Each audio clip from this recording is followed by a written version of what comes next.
Assalamualaikum warahmatullahi wabarakatuh. Selamat siang teman-teman semua. Hari ini kembali lagi di podcast Berisik, berbincang seputar informatika episode 2. Hari ini bersama saya Cici, angkatan 22 dari informatika, akan membersamai sebagai host. Dan hari ini kita bakal ngebahas hal yang seru karena hal ini bakal berkaitan dengan mahasiswa informatika. Yakni temanya adalah bekerja sesuai kebutuhan industri. Apakah passion masih penting? Tema hari ini bakal kita bahas dengan kedua narasumber kita yang ada di depan saya tentunya. Mungkin kita perkenalan dulu kali ya, karena tak kenal maka tak sayang maka tak cinta. Boleh kenalan dari Bang Juli dan selanjutnya Bu Mentari. Oke. Assalamualaikum warahmatullahi wabarakatuh. Saya Juli dari Invik. Di Invik sendiri bertindak sebagai full stack developer. Oke. Dari Assalamualaikum. Jadi nama saya Mentari Puji Lestari. Untuk di Invik sendiri saya bekerja di bagian HR. Oke. Oke, gimana kabarnya Bapak Ibu hari ini? Alhamdulillah baik. Oke, mungkin hari ini hari kerja ya nggak sih Bu? Hari kerja. Hari kerja tapi menyempatkan hadir gitu kan? Masya Allah. Kenapa sih aku ngundang kedua narasumber ini teman-teman? Karena menurut aku POV dari yang mereka sudah terjun ke dunia karir ini penting gitu terkait tema kita hari ini. Mungkin kita langsung aja ya Bu ya. Ke pertanyaan yang pertama ini masih ringan-ringan lah ya. Karena pertanyaan pertama ini terkait personal gitu. Nah, aku mau nanya nih, kenapa diri kamu tertarik dengan berkarir di dunia IT gitu? Apakah sudah dari dulu nih suka sama dunia IT atau terpaksa gitu? Mungkin bisa dijawab dari Bu Mentari atau Pak Juli, boleh? Saya coba jawab ya. Jadi kalau ditanya berkarir di dunia IT gitu, mungkin awal mulanya itu ketika di kampus. Pasti itu jadi turning point tuh bagi kita sebagai mahasiswa untuk menentukan mau kemana sih gitu ya arahnya. Jadi di kampus itu jadi satu ajang sebenarnya untuk kita menentukan arah kita itu mau kemana. Tapi mungkin begini, saya coba mau nyamakan pendapat ya, setuju atau enggak bahwa faktor terbesar dalam hidup kita yang merubah kita seperti sekarang ini adalah lingkungan. Setuju enggak? Setuju ya. Bahkan saking besarnya pengaruh lingkungan itu, saya gambarkan kayak gini. Anak bebek itu jika baru menetas dan diasuh oleh induk ayam, dia akan merasa dirinya adalah ayam. Karena saking besarnya pengaruh lingkungan terhadap diri kita tuh. Nah, di kasus saya, kenapa akhirnya saya memilih berkarir di dunia IT? Karena waktu di kampus saya memilih masuk ke dalam lingkungan yang dimana orang-orangnya itu sudah memanfaatkan keilmuannya untuk menghasilkan materi. Jadi akhirnya kebawa tuh sampai sekarang gitu. Oke. Berarti sudah dari dulu ya Pak, maksudnya ada menekuni atau tertarik gitu di bidang IT? Karena lingkungannya tadi. Lingkungannya yang bentuk. Jadi kan sebenarnya kayak gini kan, kita itu menentukan, misalkan aja gini, yang semua hadir di podcast sekarang pun pasti pertama kali adalah orang yang menentukan ingin masuk ke lingkungan yang mana gitu kan. Okay. Di ITERA ini banyak jurusannya, banyak organisasinya, banyak bidangannya. Kenapa akhirnya memilih masuk ke lingkungan podcast? Pasti akhirnya nanti jadi karir yang mungkin jadi choice gitu ya setelah lulus. Itu akan jadi knowledge-nya. Karena menurut saya ketika kita itu ada di kampus, hal yang terpenting itu adalah mengetahui skill yang mana yang kita miliki untuk bisa menghasilkan materi. Sebenarnya kuncinya itu di situ tuh. Itu yang coba saya pahami ya. Karena akhirnya ketika kita sudah tahu dari banyaknya skill yang kita miliki, terus skill yang ini ternyata bisa nih menghasilkan materi gitu. Itu bagi saya secara pribadi ya. Itu akhirnya yang membuat saya ya udah deh terjun aja ke daerah itu tuh gitu, ke kategori itu gitu. Oke. Mungkin dari Bu Mentari ada tambahan Bu? kenapa aku milih jurusan IT ya, tertarik atau enggaknya. Sebenarnya sih kalau aku dulu berangkatnya waktu SMA bahkan nggak tahu nih sama sekali soal IT sebenarnya. Lebih malah dulu tuh tertarik ke dunia psikologi. Jadi sebenarnya niatnya dari SMA mau kuliah tuh maunya ke jurusan itu tuh. Cuman dulu aku ada goals nih, aku pengen kuliah di luar Lampung. Dan itu dipilihin tuh sama orang tua untuk kampusnya. Dan kebetulan tuh kampusnya nggak ada untuk jurusan psikologi. Nah jadi di kampus tersebut tuh cuman ada salah satu jurusan yang kebetulan tuh memang kampus yang direkomendasiin oleh sepupu, dan di situ sepupu aku sebelumnya udah alumni tuh di situ, dan dia itu ada di jurusan teknik informatika, dan akhirnya aku ke situ tuh. Dan jujur ya di awal-awal kuliah tuh ngerasa sempet kayak salah jurusan nggak sih, kayak terjebak. Jadi kayak di sebelumnya tuh kan sama sekali nggak tahu tuh dunia itu kayak mana gitu kan. Di awal semester ada mata pelajaran algoritma. Betul. Itu gimana kan ya, tuh bingung kayak ini apa sih gitu. Terus habis itu ada mata kuliah sistem informasi yang sistem informasi yang ada Linux segala macamnya gitu loh. Operating system. Iya, operating system itu. Dan sempet ngerasa kayaknya nggak bakal lulus deh gitu.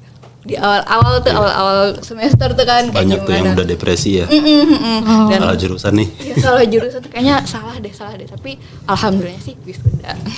Oke, mungkin dari awalnya pengaruh ya Bu, pengaruh dari ikut-ikutan, ikut-ikutan. Akhirnya ngerasa terjebak, tapi alhamdulillahnya selesai.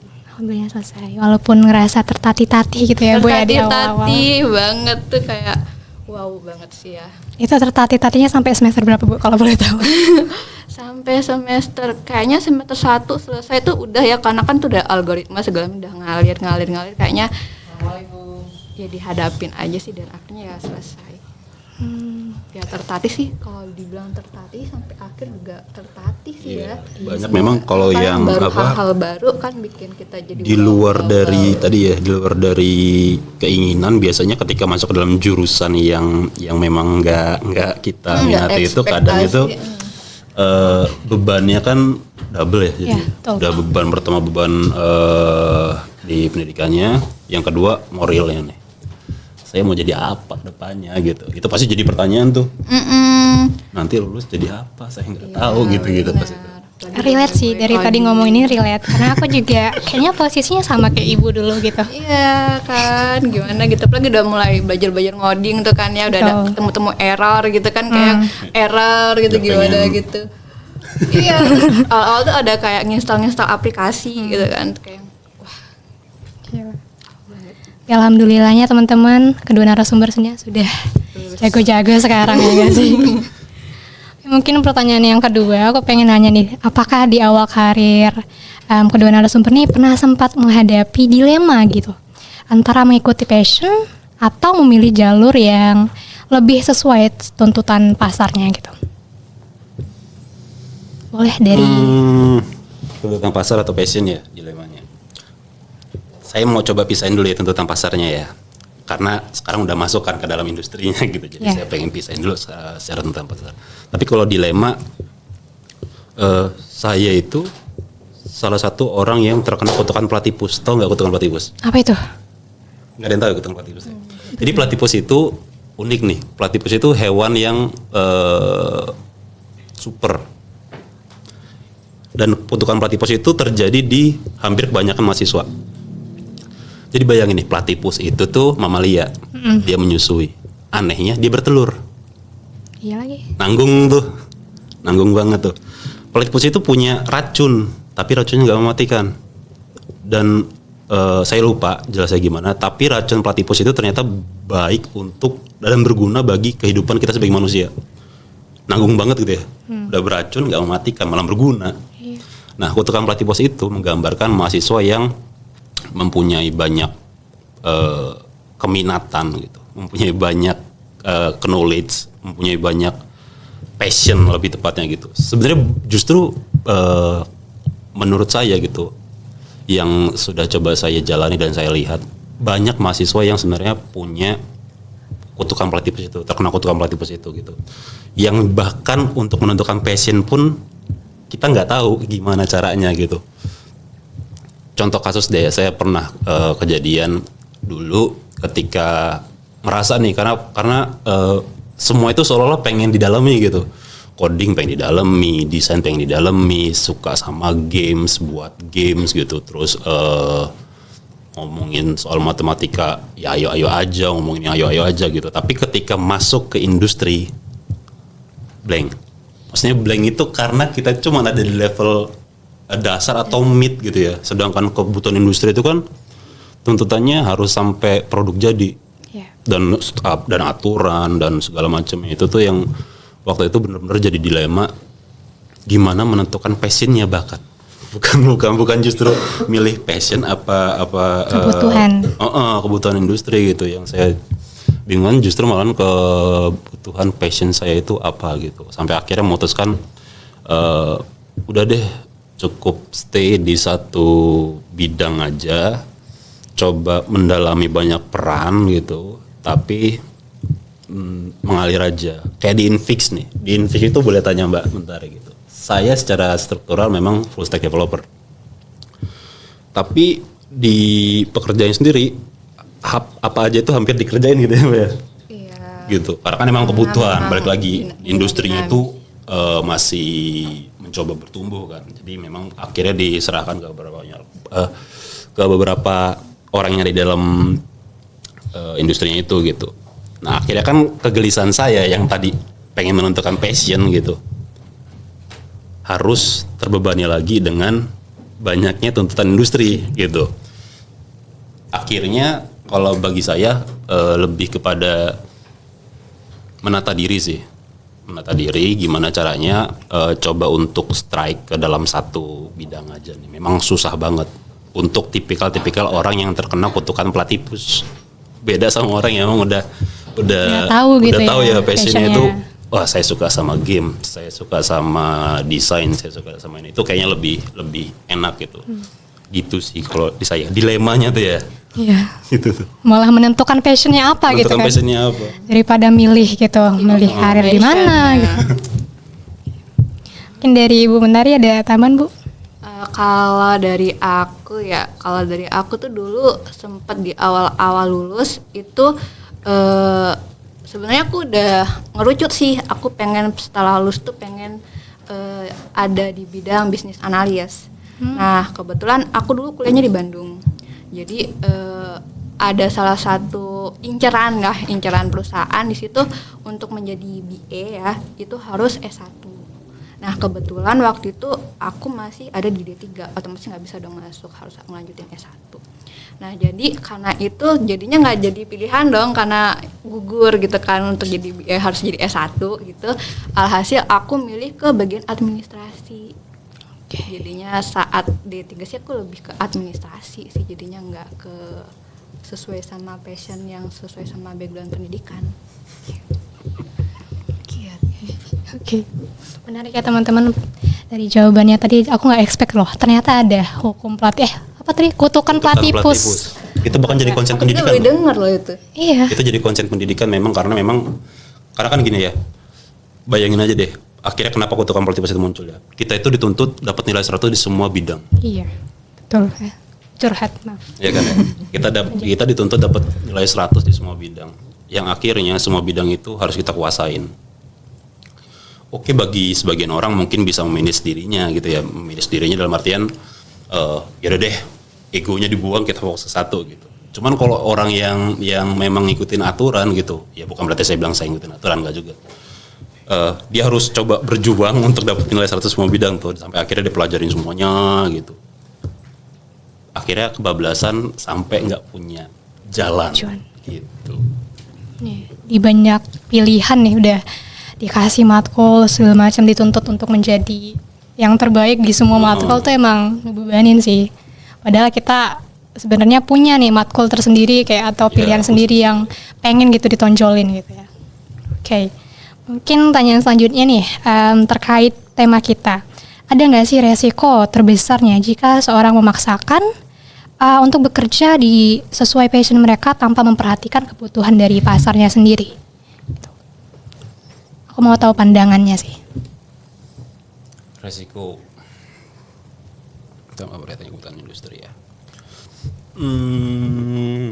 Sebenarnya gini sih, dari yang pribadinya sendiri itu, ketika mereka ini bekerja, mereka ada di mana, maksudnya bangun usaha sendiri kah atau bekerja dengan orang kah gitu. Kalau misalkan bekerja dengan orang lain, otomatis nggak bisa dong nurutin ego. Tapi kalau kita terus mampu membangun sendiri, kan kalau misalkan di dunia IT itu kan kalian taunya output ya, untuk di dalamnya kalian pakai apa itu terserah kita gitu. Jadi mereka kayaknya nggak terlalu, yang penting outputnya gitu. Tapi kalau misalkan untuk bekerja dengan orang lain kayaknya susah untuk maksain ego kita gitu. Dan lagian kalau misalkan di dalam secara luas industri gitu kan ya, kalau kita mau berkembang ya otomatis harus ngikutin perkembangan pasar. Kalau enggak kita bakal ketinggalan gitu sih kalau dari aku ya. Atau nih kalau dari si Juli. Kalau saya pengen ngeliatnya dari perspektif personal aja deh. Jadi pertama, ya tadi ya saya pisahin itu ya, pisahin soal kebutuhan industri. Sebenarnya kebutuhan industri itu kan satu hal yang saklek ya Dan ya. Kalau kita ngeliatnya dari perspektif kita sebagai seorang yang ingin mencari kerja gitu. Katakanlah sekarang podcast ini udah berkembang besar gitu. Ketika nanti pengen cari host baru, kameramen baru, pasti punya standar yang harus dikeluarkan. Pertanyaannya, apakah orang yang mau direkrut itu punya standar ini semua? Jawabannya enggak kan? Karena standar itu dikeluarkan oleh organisasi gitu. Akhirnya bersifat privat yang nggak bisa di komplain sama si pencari kerja gitu. Makanya sifatnya mutlak banget. Jadi berarti kita itu ya harus ngikutin gitu, mau nggak mau. Ngikutin kebutuhan industrinya itu kayak gimana. Industrinya butuh games, misalkan games itu membutuhkan games yang standar seperti ini. Ya udah, kita sebagai yang mencari kerja ini kayak, saya buat analogi kayak gini, melanjut dulu. Termasuk resikonya ya. Katakanlah ada sebuah pom bensin gitu ya. Ada sebuah pom bensin dengan 3 tempat pengisian nih. Pertalite, Pertamax, sama solar gitu ya. Ini jadi bahasanya yang lebar nih. Katakan kita punya kendaraan sepeda motor yang secara pasti aja dulu nih kita ngomongnya. Itu tuh bahan bakarnya itu kalau nggak Pertalite ya Pertamax gitu kan ya, yang kita tahu ya. Katakanlah hari itu kita diminta untuk menjemput seseorang, itu orang yang dekat sama kita, mau anak, istri, suami, orang tua, mertua, siapapun yang dekat sama kita. Dan bahan bakar kita hampir habis. Di saat yang bersamaan, stok bahan bakar di pom bensin itu Pertalite dan Pertamax kosong. Pertanyaannya, apa yang akan kita lakukan? Umumnya mencari pom bensin lain yang stok Pertalite dan Pertamaxnya masih ada. Benar ya? Betul. Tapi jangan lupa, ketika kita mencari stok Pertalite dan Pertamax yang masih ada itu, di tengah jalan itu motor kita bisa aja mogok. Kita harus ngedorong. Mungkin mogoknya di daerah yang rawan, kita nggak tahu. Mungkin ketika kita sampai di pom bensin satunya, stok bahan bakarnya belum tentu ada juga. Dan yang terakhir, orang yang minta jemput kita udah ngoceh-ngoceh terus tuh, gitu tuh. Yang kedua, pilihan keduanya, nunggu di pom bensin itu sampai stok Pertalite dan Pertamaxnya diisi lagi. Kan bisa gitu ya umumnya orang ya, nyari bahan bakar atau nunggu. Kalau memang dia hanya tahu disitulah satu-satunya tempat untuk pengisian bahan bakarnya. Potensinya kemungkinannya lagi ya orang yang dia nggak bakal tahu gitu sampai kapan dia harus nunggu si Pertalite sama Pertamax itu mau diisi lagi. Dan kemungkinan orang yang minta jemput itu udah marah-marah lagi. Ya.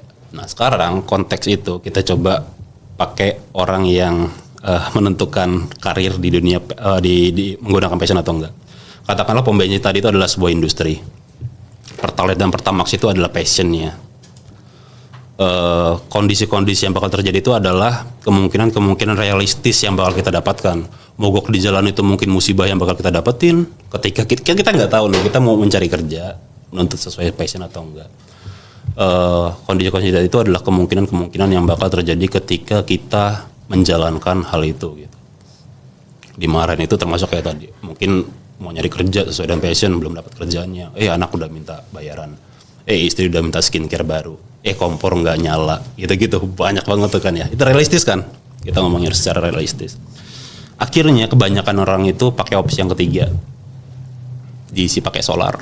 Walaupun dia tahu mungkin motornya bakal diservis tiap minggu sekali, mungkin dia tahu kalau motor itu bakal nggak bisa jalan, mungkin dia tahu yang penting dia udah ngejemput. Nah, kebanyakan gitu ya, kalau kita ngelihatnya secara realistis yang ada sekarang, opsi ketiga itu yang paling banyak dilakukan.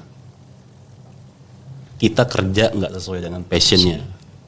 Kenapa? Karena tuntutan industrinya belum ada gitu. Maksudnya industrinya belum ada, stoknya belum ada. Kita jago games misalkan nih, jago bikin game semua. Di Lampung deh kita mau ngomong lokal. Berapa banyak industri yang tersedia? Minim. Kalau di ITERA misalkan punya jurusan gitu ya, yang fokus dengan game. Satu angkatan katakan ada 40 siswa, 40 mahasiswa, lulus semua. Mau kerja di mana? Kuantitinya terbatas, terus kategori kerjanya juga terbatas. Akhirnya mau nggak mau isi solar kan, gitu. Itu yang terjadi tuh.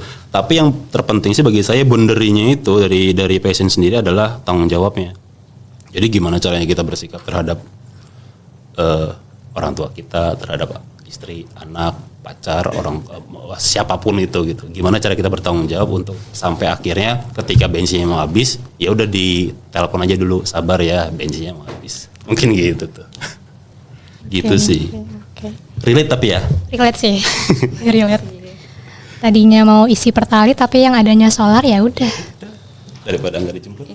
Tapi sih kalau misalkan kalian gigih buat ngejar passion ya, ketika kalian masih ada waktu sebenarnya nggak apa-apa, kejar aja. Betul. Gitu daripada memaksakan sesuatu dan akhirnya cuma setengah-setengah, kasihan juga nih sampai memberi kerjanya. Pas kalian kerja nggak menyenangin itu tuh kayak bakal nggak enak, burn out jadinya. Ya, dan pada akhirnya bakal banyak yang milih resign segala macam gitu kan di tengah. Jadi ada baiknya ketika sudah memilih memutuskan sesuatu ya coba buat disenangin, buat belajar lagi ilmu baru, nggak ada ruginya sih kayaknya. Iya. Itu makanya belajar berindustri dari belajar bekerja sesuai dengan tuntutan industri dari awal itu sebenarnya lebih baik gitu. Ketika masih di kampus gitu ya, manfaatkan untuk sekaligus belajar dan bekerja. Sekaligus biar ketemu passionnya tuh gitu tuh. Nanti masalahnya kayak gini biasanya. Ada hal yang kadang kita itu nggak sadar gitu ya. Selama kita mendalami satu peran itu, kita bakal dapat beberapa hal. Pertama knowledge, yang kedua experience, yang ketiga itu circle atau lebih tepatnya relasi.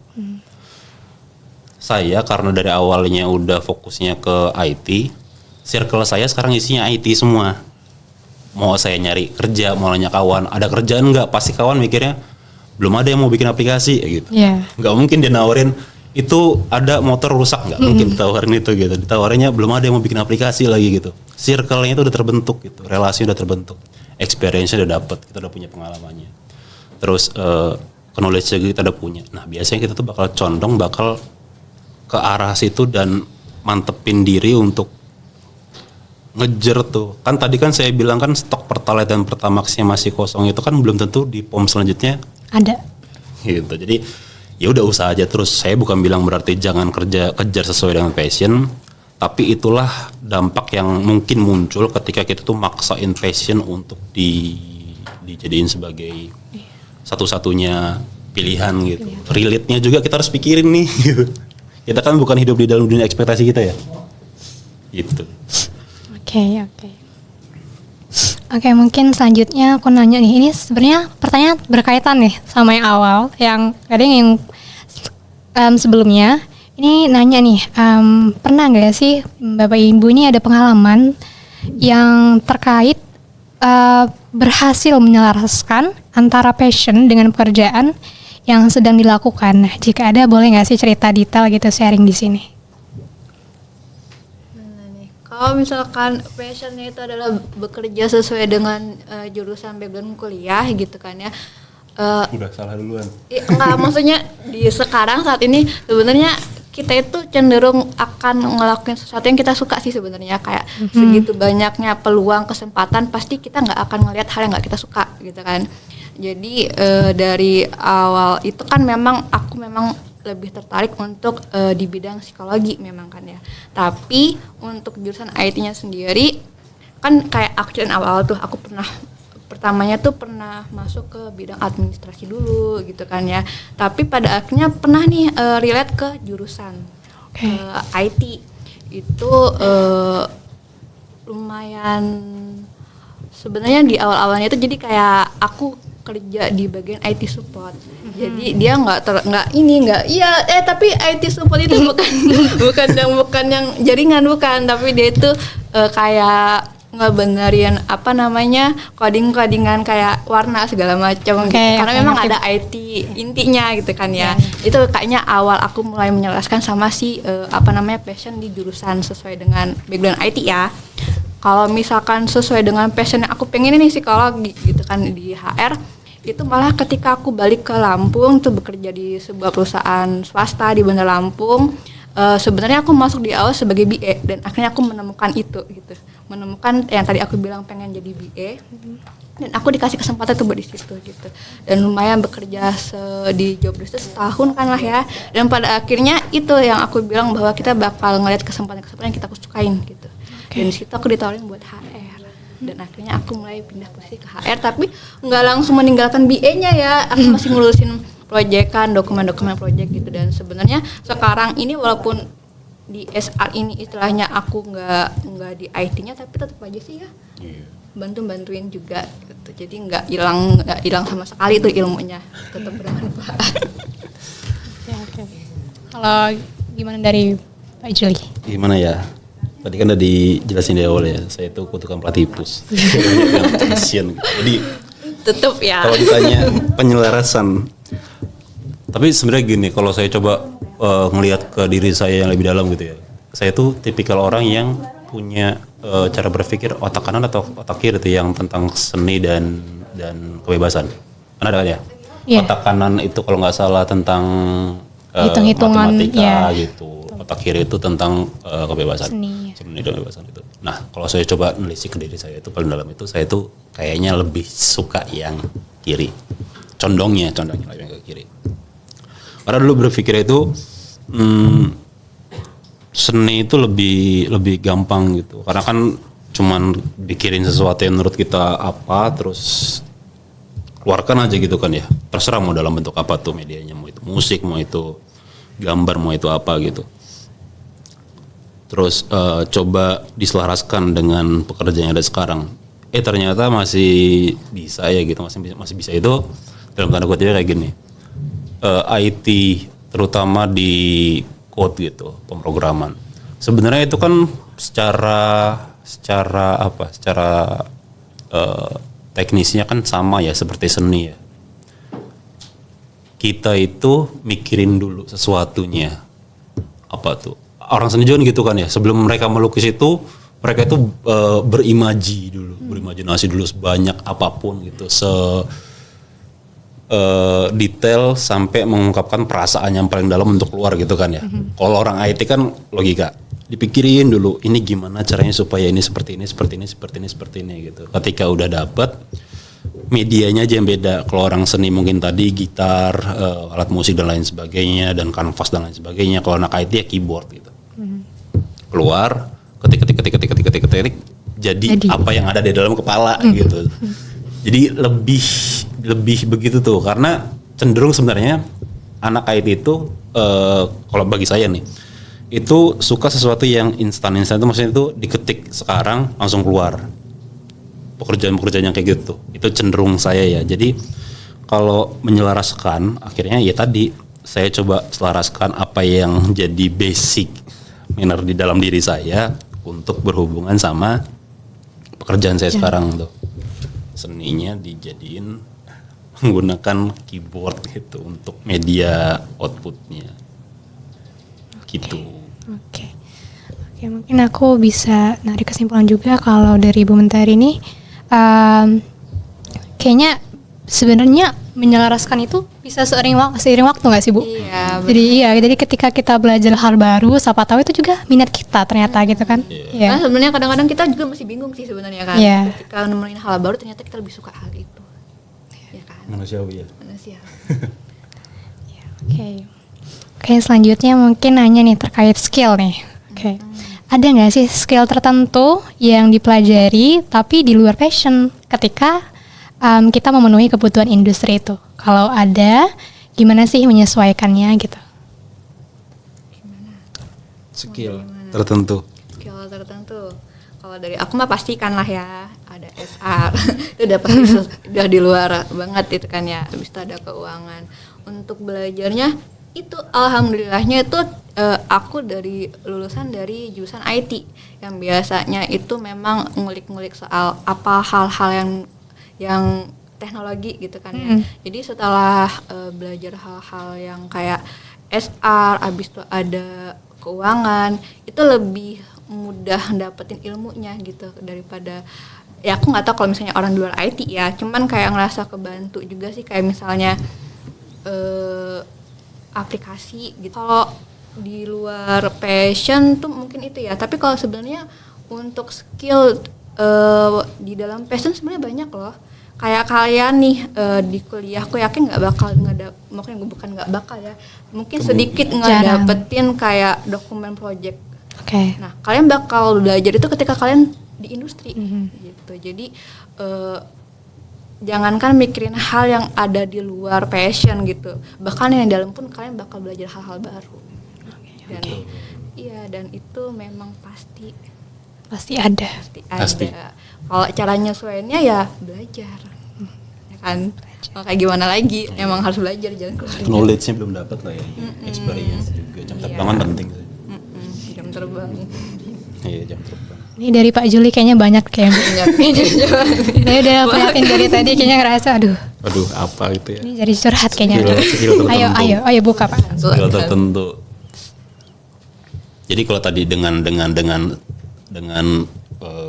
rentetan jawaban yang saya berikan gitu ya, mungkin saya lebih condong menyebut diri saya itu sebagai generalis. Generalis itu artinya coba masuk ke semua sisi. Dan akhirnya skill yang sebenarnya penting ini bagi anak IT khususnya itu penting banget berlogika. Udah sebenarnya kuncinya itu doang sih buat saya ya secara pribadi. Karena berlogika itu ternyata sulit loh. Kita itu nggak gampang gitu. Bener Agnes Monica bilang itu. Apa nih?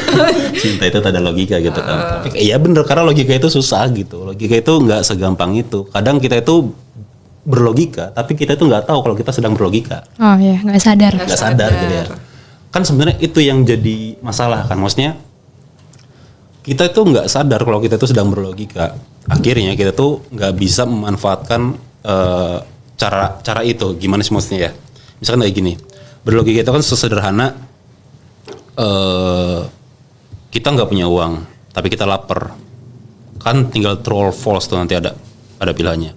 Kita makan atau diam. Itu kan udah berlogika sebenarnya kan ya. Maksudnya kita nggak punya uang, tapi kita lapar, makan atau enggak ya? Kan nggak punya uang, berarti enggak. Tapi kalau enggak, saya lapar, baru muncul pilihan kedua, gitu terus tuh. Sebenarnya kan sesederhana itu tuh, kita udah berlogika ya. Tapi kalau sebenarnya kita bisa memecahkannya gitu, oh ternyata langkahnya itu gini ya. Ditulis, dan itu ternyata bisa muncul konklusi. Kalau itu tertuang dalam bentuk dokumen, dalam bentuk gambar, diagram apapun itu, kayaknya clear sih gitu. Kayak misalkan banyak orang yang bilang sulit karena harus banyak belajar bahasa pemrograman baru, misalkan kayak gitu. Pertanyaannya bahasa itu apa sih? Kan cuma tools ya. Maksudnya saya bilang sama Mbak misal gitu, Mbak, gitu. Mungkin Mbak udah ngerti apa maksud saya gitu kan ya. Tanpa saya harus belajar bahasa Inggris, tanpa saya harus belajar bahasa Prancis, bahasa Cina yang katanya lebih susah. Tapi Mbak udah ngerti, udah nyampe. Bahkan kalau ngomong ke bule pun dengan kayak tadi, kayaknya udah nyampe gitu pesannya. Kan sebenarnya poinnya di situ doang tuh. Gimana caranya kita menerjemahkan apa yang ada di dalam otak kita untuk keluar. Sederhana itu tuh sebenarnya tuh. Nah, logikanya yang harusnya berjalan. itu sih kalau buat saya skill yang penting untuk dimiliki oleh banyak orang sebenarnya, malah bukan cuma IT doang. IT khusus harus tuh. Kalau nggak berlogika ya kayaknya nggak bakal jadi juga gitu. Iya betul. Jadi misalnya ya dengan banyak bahasa pemrograman, kalau ada keluar satu bahasa pemrograman yang baru, Udah. logikanya tetap sama. Logikanya sama gitu. Betul. Betul kan. Heeh. Kita nggak bakal bisa. Misalkan cara login itu seperti ini. Ya udah, mau katanya bahasanya bahasa Cina dijadikan sebagai coding gitu. Ya udah bisa kita. Asal tahu logika. Asal tahu logikanya Iya, kan, tinggal belajar. pelajarin bahasanya aja. Oh, Oh. ya kayak gini susunannya gitu. Betul. Gitu. Iya, mungkin nambahin juga kan IT ini kan terus berkembang ya. Pasti banyak ilmu-ilmu baru atau materi-materi baru yang di IT, dan IT itu nggak pernah mati teman-teman. Jadi selalu bakal ada ilmu baru. Jadi mau nggak mau kita harus tetap belajar. Walaupun walaupun kita tahu tuh, udah tahu ada basicnya, udah ngerti logikanya, tapi menurut aku bakal tetap bisa asal kita belajar. Oke. Mungkin lanjutnya kita akan bertanya nih, mendalam nih, lebih udah agak masuk ke yang berat-berat. Kita coba ambil studi kasus. Misalnya nih, banyak lulusan yang mungkin ingin menjadi game developer, tapi industri berkata lain. Industri pengennya banyak nih, back-end engineer atau data analis. Nah, menurut Bapak Ibu nih, apakah sebaiknya lulusan ini fokus pada kebutuhan industri atau tetap memperjuangkan passion mereka? Mungkin dari Julie.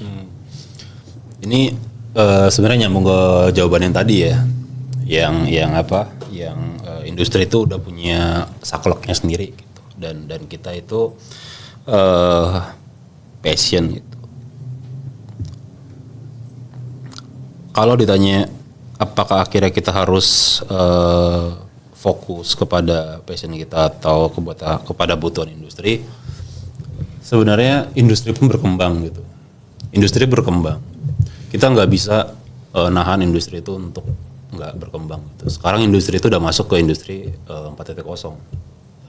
Sebentar lagi kalau memang semuanya udah bergerak masuk ke dalam society 5.0.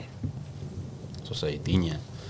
Industri 4.0, tapi kalau masyarakatnya masih 2.0, itu kan lompatannya jauh banget. 2.0 itu apa? Penggunaan mesin. Sedangkan 4.0 itu udah otomasi. Masih sedikit industrinya memang masih sedikit banget gitu. Karena sampelnya pun masih perlu banyak kajian gitu kan untuk menentukan apakah benar ini 4.0 atau bukan gitu. Tapi ya itu, industrinya berkembang. Kita sebagai si pencari kerjanya juga pasti akan berkembang gitu. Apakah sesuai dengan passion atau tidak? Mungkin lebih kepada fokus bidang sih. Saya rasa pasti bakal muncul industri yang memang sesuai dengan bidang yang kita miliki gitu. Cuman pertanyaannya tadi secara realistis bagaimana cara kita untuk menyelesaikan masalah secara pribadi dulu nih sebelum kita menyelesaikan masalah yang pribadi itu maksudnya di lingkungan sekitar ya. Sebelum tentang pekerjaan ini. Karena kan semua orang pasti pingin bekerja sesuai dengan passion gitu. Siapa sih orang yang nggak pengen bekerja sesuai dengan passion? Gak ada. Semua orang itu berharapnya bekerja sesuai dengan passion. Tapi passion sendiri pun saya ngerasanya tetap bukan punya add value lain gitu untuk mendukung passion itu tetap berjalan gitu. Saya pernah dapet kawan bekerja udah sesuai dengan passion gitu. Tapi kan bekerja sesuai dengan passion juga belum tentu jadi jaminan bahwasanya kita akan stay di pekerjaan itu kan. Yeah. Saya punya kawan kerja sesuai dengan passion dia waktu itu desainer. Desainer itu tahu sendiri tuntutannya banyak banget. Kejar deadline terus gitu. Lingkungan industrinya toksik, salary nggak memenuhi. Apakah bertahan? Enggak. Akhirnya balik lagi kan kepada kebutuhan kita secara realistis ya, yang untuk didalami gitu. Tapi kalau kita melihat dari sisi keilmuan gitu, bekerja sesuai dengan passion itu memang satu hal yang diharapkan gitu. Dan kalau misalkan kayak tadi, banyak lulusan game developer tapi industrinya malah membutuhkan back-end engineer atau data science. sebenarnya memang ini kan jadi dilema ya. Jadi dilema itu ya tadi kutukan Platypus akhirnya muncul kan gitu. Kita yang tadinya udah di dalam satu bidang, misalkan game developer, tiba-tiba semuanya bergerak. Sekarang kalau nggak salah industri itu masih banyak banget yang buka tentang data science tuh. Karena memang masuk ke dalam era revolusi industri 4.0 kan, yang itu berhubungan dengan otomasi dan lain sebagainya. Banyak tuh kemarin saya punya ada tingkat, saya rasa secara keilmuan kurang. Saya rasa ya, bukan saya judge, saya rasa secara keilmuan kurang, secara pengalaman juga kurang. Tiba-tiba daftar di Jakarta, saya masih ingat, untuk jadi data science. Alhamdulillah cuma kerja 2 minggu kalau mengundurkan diri. Jadi maksud saya, bahkan ketika kita mencari kerja pun kita harus sadar diri juga gitu. Kemampuan kita itu kan tadi kata Mbak Tari ya, bakal berkembang seiring dengan jam terbang tuh. Kita tuh nggak pernah tahu tuh. Sekarang mungkin kita jadi spesialis deh di IT, jadi developer gitu. Cuman kalau memang lingkungan industrinya itu mendukung dengan jenjang karir dan lain sebagainya, kita mungkin bakal naik ke sisi manajerial, misalkan kayak gitu. Apakah akhirnya passion bakal tetap dipertahankan? Tetap dipertahankan, tapi sebagai basic knowledge. Tapi dia harus punya knowledge lain kan, knowledge tentang manajerial. Dan yang itu harus dipelajari lagi. Gitu. Jadi sebenarnya dinamis banget gitu tuh. Kita nggak bisa cuman tetap stay diem di satu bidang, sedangkan di dalam industri maupun industri sendiri itu bersifat dinamis gitu.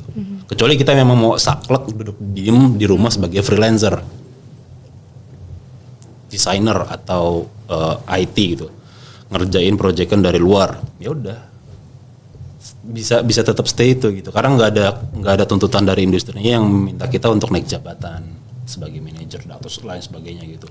Mungkin kayak tadi Mbak Tari, dulu mungkin kalau kita ngikutin sesuai dengan jurusannya jadi developer juga nih, cuman di Invik jadi HR.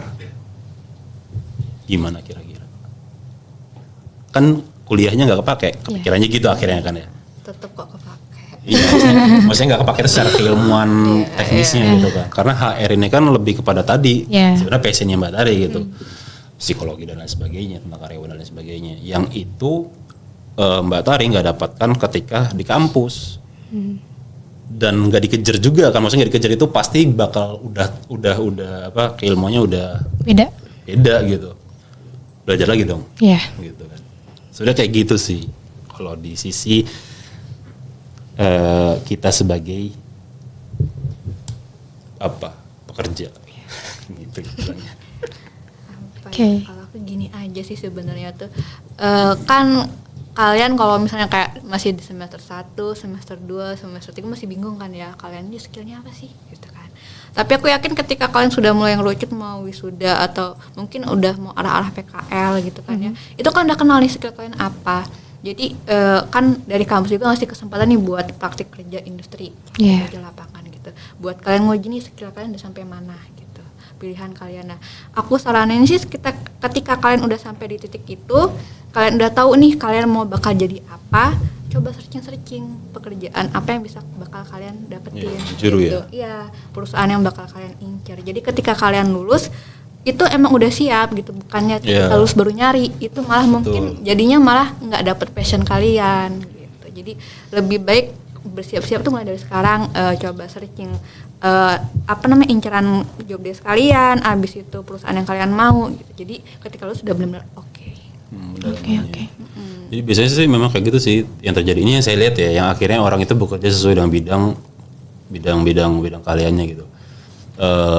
Normalnya biasanya di semester awal itu dipakai untuk belajar, full belajar. Di semester pertengahan itu memang dia udah coba untuk mendapatkan penghasilan dari keilmuan yang dia miliki. Biasanya itu dulu tuh. Baru nanti di semester akhir dia udah mulai mencari apply kerjaan yang sesuai dengan bidangnya. Makanya kadang-kadang kita sering nemu tuh di requirement perusahaan ketika mereka membuka, dibutuhkan fresh graduate berpengalaman 2 tahun. Gimana caranya? Karena pastikan gitu perusahaan itu pasti mengincarnya orang yang memang udah berpengalaman gitu. Yeah. Tapi fresh graduate gimana caranya?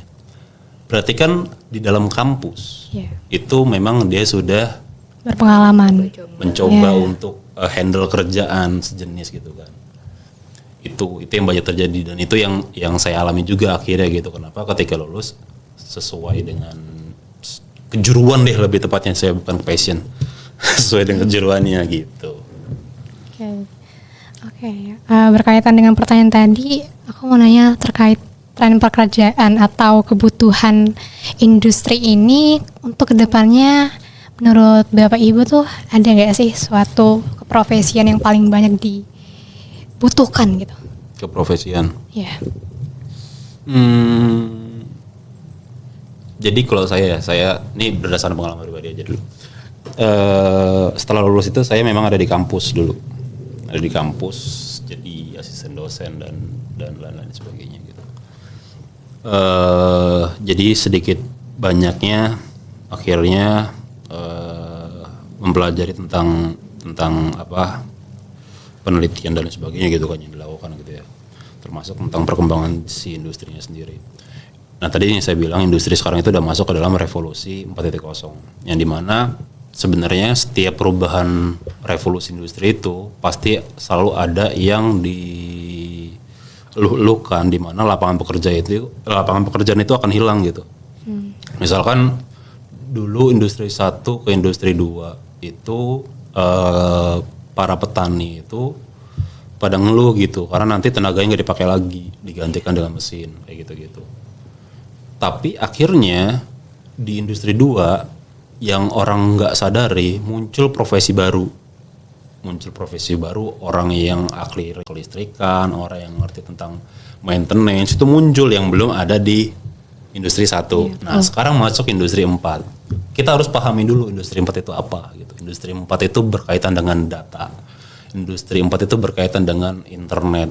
Industri 4 itu berkaitan dengan otomasi gitu. Industri 3 aja kita belum tahu nih. Karena memang baru sedikit Ford yang udah menerapkan industri 3.0. Itu di mana penggunaan robot untuk assembly kendaraannya. Industri 4 itu udah otomasi, di mana otomasi itu adalah data. Makanya kenapa kalau sekarang nyari itu, saya kemarin banyak ketemu sama anak-anak SMK gitu, baru masuk kuliah. Ketertarikan mereka sekarang jadi data science, karena itu masih jadi pekerjaan yang memang digandrungi banyak orang gitu. Pertama salarinya gede, kedua kerjanya kayak gitu-gitu aja menurut mereka gitu, yang belum ngerti tentang data science itu apa sendiri gitu. Data science itu muncul karena tadi industrinya udah masuk ke industri 4.0 gitu. Walaupun mungkin bukan industri yang akan mengadopsi 4.0 itu sendiri gitu sebagai otomasi, tapi mungkin ada industri yang akan menyiapkan produk untuk kebutuhan 4.0 gitu. Jadi kalau ditanya profesi apa gitu, profesinya akan terkait dengan kebutuhan industri 4.0. Itu ntar tinggal dipelajarin aja tuh. Banyak banget tuh. Tentang gimana pengolahan data, maintenance data, otomasi, gimana cara bikin alat yang udah otomasi. Sekarang China itu kayaknya udah banyak banget tuh mengeluarkan teknologi yang memang canggih dan murah gitu ya. Dan itu kan akhirnya jadi ini juga tuh, jadi apa? Jadi konsen dunia tuh. Kalau bisa kita buat yang begitu juga tuh gitu. Kan akhirnya muncul tuh orang yang tadinya profesinya mungkin hanya sebatas elektrikal biasa gitu, sudah mulai bergerak jadi elektrikal yang otomasi. Itu kan udah perubahan sebenarnya kan ya. Sebenarnya walaupun cuma penambahan embed fitur doang gitu, tapi itu udah jadi satu penyokong untuk masuk ke dalam industri baru. Akhirnya dia punya areanya sendiri untuk bekerja gitu, yang tadinya mungkin elektronik mungkin udah dikuasai sama banyak orang nih. Cuman kalau kita udah siap dengan elektronik yang otomasi, mungkin bakal jadi sesuatu hal yang baru. Itu kan jadi profesi yang nantinya bisa didalami gitu kan. Dan juga terkait data sih tadi itu. Oke. Kalau Ibu ada nggak Bu rekomendasi gitu? Siapa tahu abis ini langsung banyak tuh setelah Ibu ngomong. Iya, jadi kalau misalkan profesi apa sih yang bakal dibutuhin sama industri gitu kan ya? Kan sebenarnya kalau ditanya kayak gitu ya semuanya bakal dibutuhin ya, kayak software engineer itu bakal tetap ada gitu. Cuman kalau misalnya ini kayaknya bakal lebih dibutuhin full stack deh, karena maksudnya perusahaan lebih suka sama orang yang bisa segalanya. Enggak sih. Jadi kalau misalkan harus apa ya, full stack aja sih mungkin ya kalau dari aku kali. Kan kalau kita ngomong full stack atau segalanya. itu Intinya kan belajar sih ya, karena kalau ngikutin perkembangan zaman pasti bakal semuanya dinamis bergerak gitu. Jadi mau nggak mau kita emang harus belajar. Sedangkan dari industri sendiri nuntut kita buat bisa segalanya, walaupun kadang itu nggak sesuai sama jurusan gitu. Ya kan. Oke teman-teman, mungkin penting ya untuk mengetahui apa sih kebutuhan yang ada di zaman sekarang, yaitu 4.0. Apa sih yang dibutuhkan, kayak data atau otomasi yang dibilang Pak Juli tadi. Nah itu mungkin jawaban dari pertanyaan tersebut. Mungkin selanjutnya nanya nih tentang, kan dengan semakin perkembangannya ini teknologi ini seperti ada blockchain, metaverse, dan web3, apakah menurut kamu ini memberikan kesempatan lebih bagi lulusan untuk berinovasi sesuai passion mereka? Pak Juli gimana Pak? Iya, betul. Kan yang saya tadi bilang ya, jadi nanti di industri 4.0 itu pertama akan ada pekerjaan yang hilang dulu. Akan ada pekerjaan yang hilang. Mungkin ratusan, ribu atau jutaan pekerjaan yang bakal hilang. Tapi mungkin juga akan muncul jutaan pekerjaan baru yang bakal ada. Dulu siapa orang yang berpikir membuat metaverse gitu? Dulu orang buat game sih udah buat game aja. Tapi sekarang game virtual yang bisa dijelajahi, yang orang kan konsep metaverse itu kan orang bisa hidup di dalam game gitu ya, masuk real life dalam game gitu. Siapa orang kepikiran ke sana gitu. Nantinya gimana cara untuk ke sana? Oke, ada dulu mungkin seorang desain dan programmer game, selesai sampai situ, 2 orang. Muncul profesi baru yang gimana caranya supaya 2 hal ini gitu terhubung untuk masuk ke dalam metaverse gitu. Akhirnya kan ada entitas baru nih. Entitasnya apa nih? Kita belum tahu nih. Yang bakal menghubungkan 2 hal ini untuk masuk ke dalam metaverse. Terus blockchain. Dulu blockchain memang udah lama ya blockchain. Tapi kan sekarang ini mulai muncul Bitcoin dan lain sebagainya, teknologi dan muncul NFT walaupun sempat redup, tapi mungkin pasti bakal muncul yang lain lagi gitu. Dan itu ya benar gitu. Kesempatan bagi yang lainnya. Cuman akhirnya kan itu juga jadi di kita itu untuk mengingat bahwasanya semua ini bersifat dinamis gitu. Tapi apakah misalkan kita sekarang belajar tentang Java deh gitu aja, masih fokus di Java nih, padahal tadi udah dijelasin teknologi itu dinamis banget bakal berkembang terus. Apakah artinya saya belajar Java akan sia-sia? Ya enggak.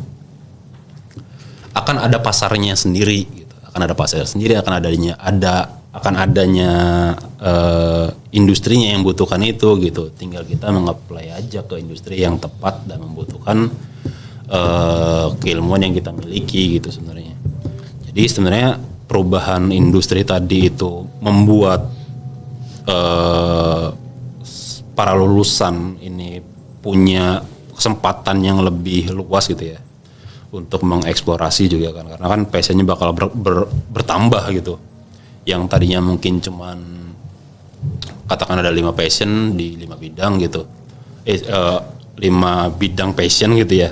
Ini akan bertambah passionnya, yang tadinya mungkin gak kepikiran bikin orang di balik metaverse ini, muncul 1 orang semuanya bakal jadi gandrungan itu. Sekarang muncul data science, semuanya jadi gandrungan data science.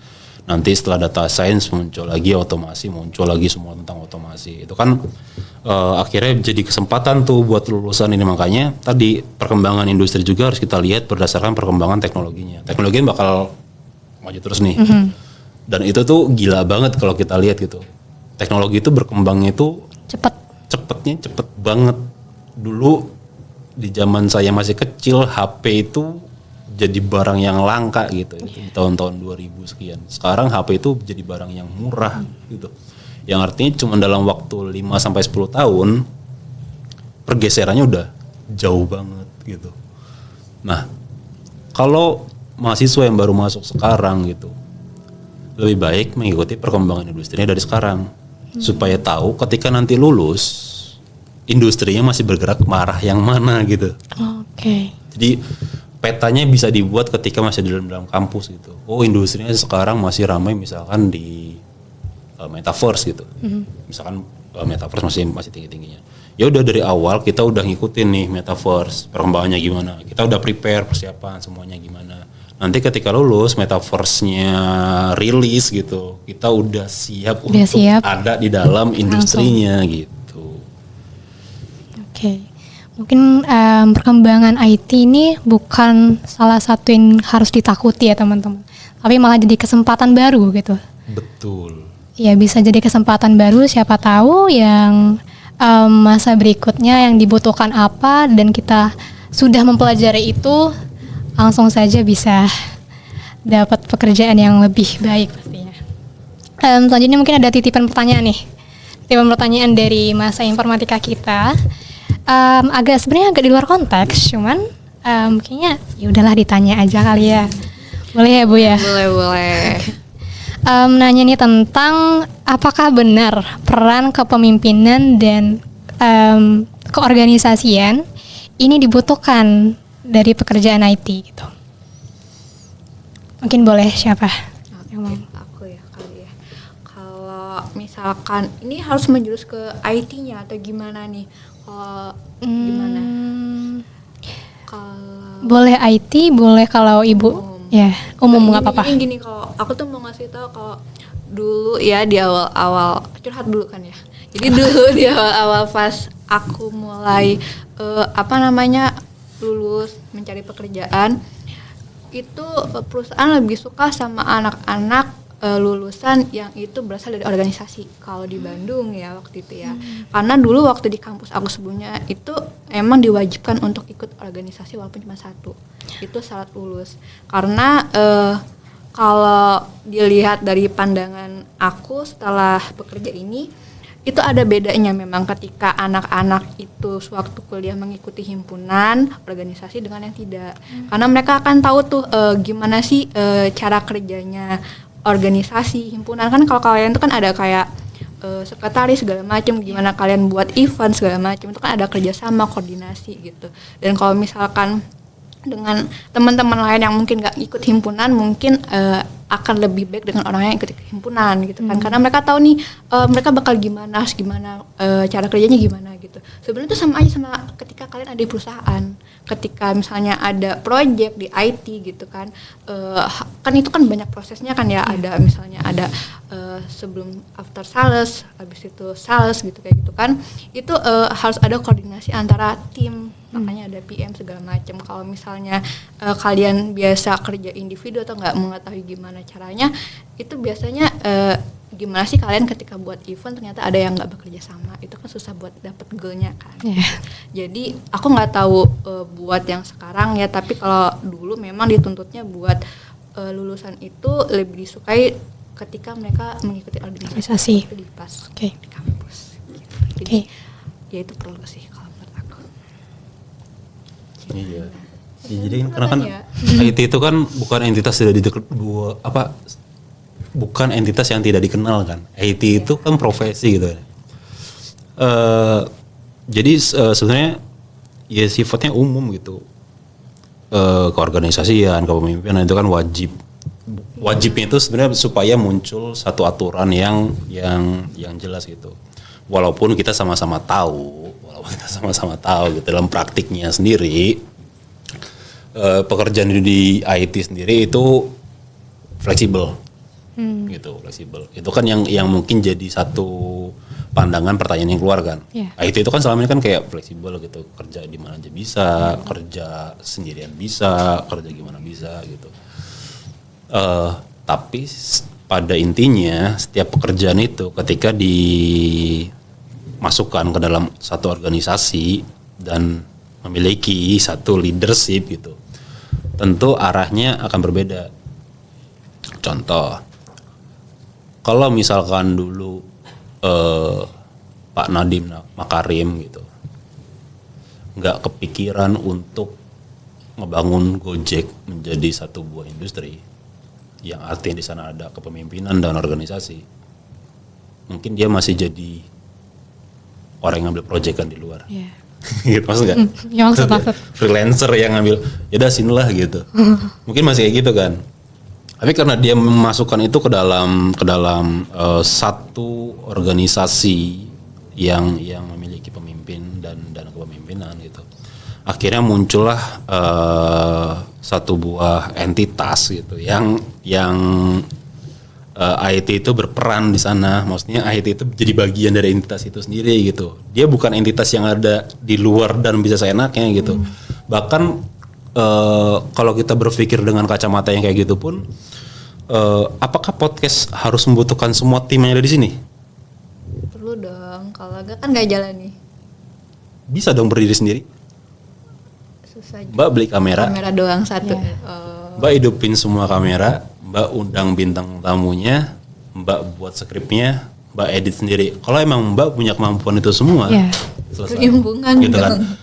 Anak IT kan gitu juga kan. Dia ngurusin database-nya semua, dia ngurusin coding-nya semua, dia debugging semua, dia lakuin semua. Itu kan yang akhirnya jadi pandangan, oh IT ini bisa secara individual gitu kan. Sebenarnya semua kerjaan kan bisa secara individual, cuman akan lebih baik ketika dilakukan secara kelompok. Makanya tadi itu full stack itu dibutuhkan sama industri karena itu kan terkait dengan kebutuhan industrinya gitu. Ini kan nanti hubungannya dengan budget dan lain sebagainya. Kita bayar 1 orang bisa kerja 10 kan beda ceritanya. Sama bayar 10 orang bisa kerja satu. Sekarang makanya muncul generalis gitu, mau generalis maksudnya spesialis. Yang tadinya full stack itu harus megang back end, front end dan lain-lain. Sekarang kerjaan itu gitu di dunia IT, back endnya back end sendiri. Front end sendiri. Gajinya sama. Tapi apakah tujuannya berbeda? Tujuannya sama. Cuma nanti efektivitas dan efisiensinya yang bakal berbeda nih gitu. Kan kalau udah akhirnya dipecah-pecah kayak tadi, kalau nggak diorganisasikan bingung. Kalau full stack oke deh, dia bisa berjalan sendiri nih di luar nih. Tapi kalau dia cuma bisa backend doang, ya ngapain gitu? Nggak jadi apa-apa nih. Gitu. Makanya penting tuh organisasi dan kepemimpinan. Oke, mungkin udah terjawab ya pertanyaan bahasa informatika. Jadi organisasian dan kepemimpinan itu penting teman-teman. Oke, selanjutnya mau nanya nih, jika bisa mengulang kembali nih perjalanan karir gitu ya, apakah kamu akan tetap mengikuti jalur yang sama atau mencoba mengejar passionnya lebih awal gitu? Sebenarnya udah kejawab sih dari Pak Juli tadi ya. Cuman jika ada kesempatan tuh, kesempatan ngulang gitu, ada nggak sih Tetap kemauannya? Maksudnya ngulang dari awal, karena aku sekarang merasa udah ada di passion aku ya. Jadi kalau misalnya suruh ngulang ya aku akan ngulang sama kayak yang telah terjadi sih. Oke. Iya. Kalau ditanya terkait karir, terus apa pengen tetap ikutan alur atau enggak, tetap, cuma mungkin ada yang dirubah kalau memang bisa diulang ya. Yang dirubah itu pertama, saya nggak pengen jadi orang IT yang introvert.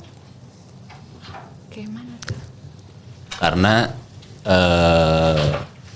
akhirnya itu yang jadi masalah nanti itu kan kalau introvert tuh relasi berarti sedikit ya. Iya. Itu kan masalah kan. Maksudnya apalagi dengan kayak tadi itu, misalkan katakanlah kita full stack. Terus relasi kita sedikit. Buat apa juga? Kita udah bisa bikin satu aplikasi misalkan. Mau dijual kemana? Gimana caranya menghasilkan? Kita nggak akan tahu gitu. Kalau saya bisa mengulang, saya pengen jadi orang IT yang ekstrovert. Yang punya relasi dimanapun gitu, nggak ngurung diri di depan komputer doang. Emang kebanyakan IT tuh pikirannya kayak gitu teman-teman, kayak nih orang IT nih, iya gitu. Makanya tadi muncul pertanyaan apakah butuh keorganisasian dan kepemimpinan tadi.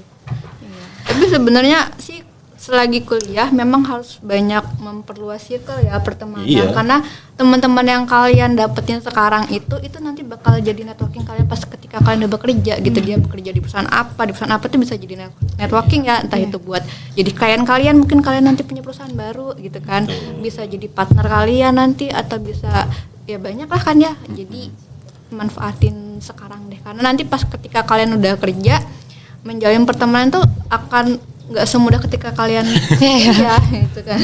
Nanti akan ngerti makna menjalin silaturahmi itu memperpanjang rezeki. Gitu tuh. Oke.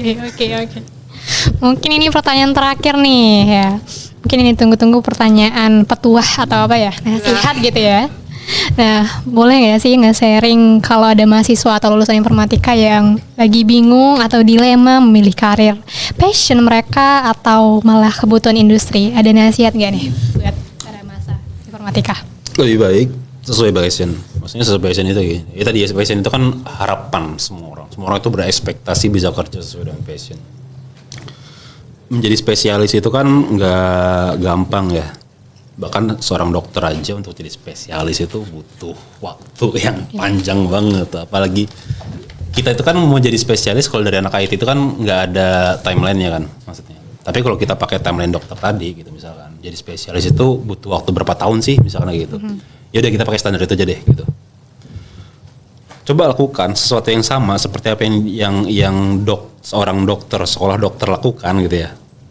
Lakukan hal yang sama. Maka nanti ketika lulus dalam tahun yang sama, maka mungkin kita bisa jadi orang yang lebih apa ya, punya value lebih gitu.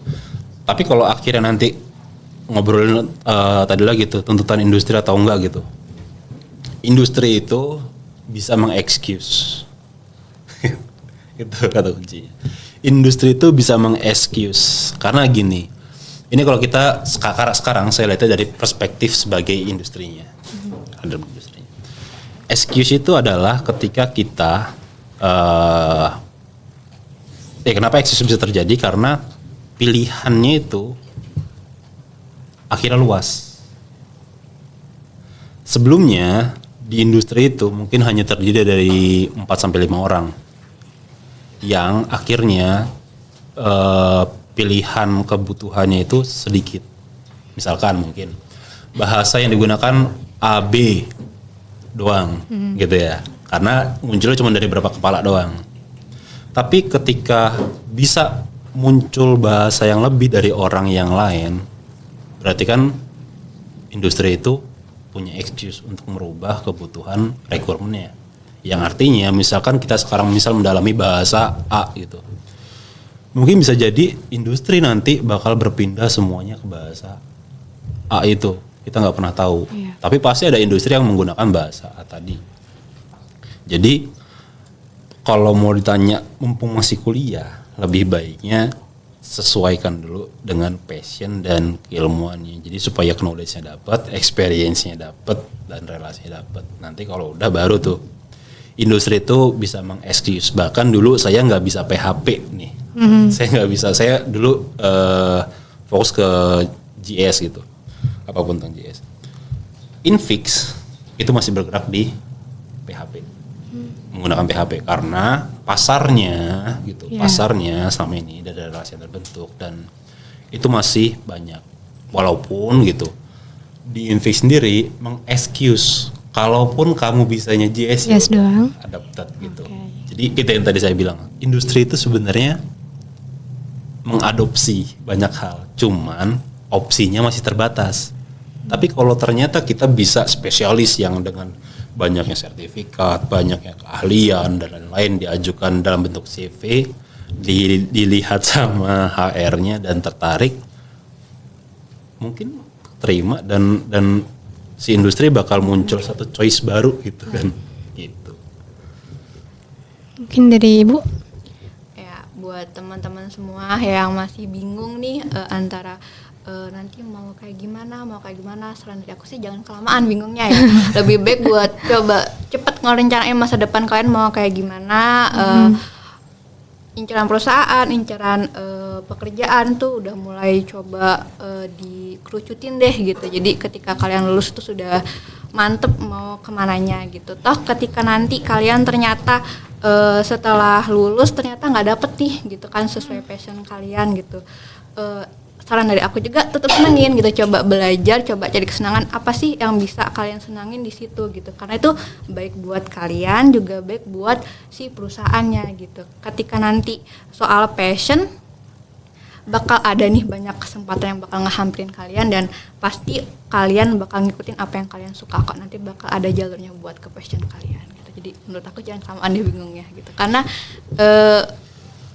kalau misalnya kalian kelamaan bingungnya setelah lulus nanti kan kalian ada masanya ya, kayak misalnya untuk lulusan sendiri itu ada batasan umur segala macam gitu. Jadi jangan sampai karena dilema itu terus mikirin nggak sesuai passion akhirnya banyak keluar masuk jangan salah ya, perusahaan itu ketika ngelihat CV kalian itu ada banyak loncatan misalnya cuma 3 bulan 2 bulan itu pasti kalian ada masalah.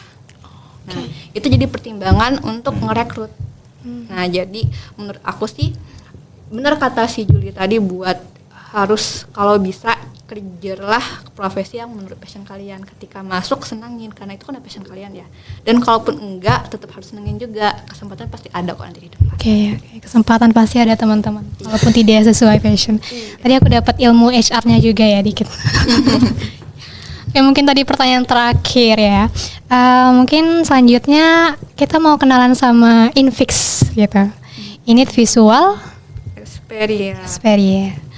Oke, boleh nggak sih Bu kenalin kita sama Infix gitu? Siapa tahu teman-teman yang dari masa informatika ini ada yang tertarik gitu terkait perusahaan ini. Iya, oke. Hai teman-teman, jadi seperti udah di pembukaan kita tadi ya, kalau kita itu bekerja di perusahaan PT Unit Visual Xperia itu kita disingkat dengan Infix. Jadi Infix ini sebenarnya perusahaan masih baru banget, baru berdiri di November 2023 kemarin, belum setahun nih, kayaknya mau setahun bulan depan. Jadi kita perusahaan IT baru tapi dibangun dengan orang-orang yang sudah lama sebenarnya sudah lama di bidang IT, dan kita bergerak di software development, ada system integration, habis itu ada digital agency, ada IT infrastruktur, dan kita di sini juga open loh buat kalian yang mau PKL atau magang gitu ya. Di sini kita bakal coba nih share ilmu dan pengalaman kita, siapa tahu nanti bermanfaat buat bekal kalian nih. Oke, berarti open PKL, open magang Bu, bener ya? Benar. Nanti kalian bisa hubungin kita aja, nanti bisa searching di Google kan ada, situ ada Unit Visual Xperia. Itu ada nomor teleponnya, WA-nya bisa dihubungin, juga ada IG-nya, ada sosial medianya ya, itu username-nya sama Infix, ada LinkedIn juga, coba di-cepat aja ke situ. Oke, teman-teman mungkin yang kepo gitu sama Infix, ada di Instagram, LinkedIn, juga ada websitenya. Ya, fun fact-nya websitenya keren banget teman-teman. Aku barusan buka kemarin. Oke, mungkin ya. Oke, baik. Mungkin terima kasih waktunya hari ini ya. Sama-sama. Maaf mengganggu apabila ada pekerjaan gitu dari kami, mohon maaf gitu. Mungkin dari saya cukup, atau ada tambahan lagi dari kedua narasumber? Cukup, oke. Mungkin udah keseruan kita ngobrolnya. Oke, mungkin dari saya juga cukup. Saya tutup podcast hari ini dan saya ucapkan untuk tunggu podcast Berisik episode berikutnya. Wassalamualaikum warahmatullahi wabarakatuh. Terima kasih.